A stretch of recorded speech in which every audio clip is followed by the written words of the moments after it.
Postingan Syahnas usai isu perselingkuhan dengan Randy Kejaernet terbongkar. Isu perselingkuhan Syahnas Sadiqah dengan pesinetron Randy Kejaernet kini masih terus diperbincangkan.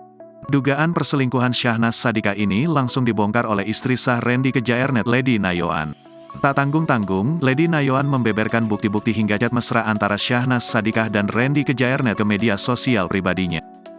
Sontak saja publik heboh dan langsung berbondong-bondong ke akun media sosial Syahnas Sadiqah. Sayangnya, usai isu perselingkuhan heboh, Syahnas Sadiqah telah menonaktifkan kolom komentar.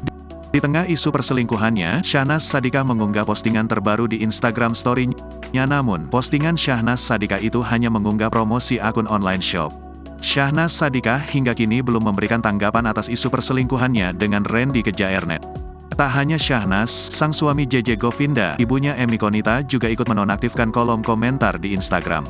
Warganet yang kecewa dan penasaran dengan dugaan perselingkuhan itu pun langsung menyerang akun Instagram Raffi Ahmad dan Nagita.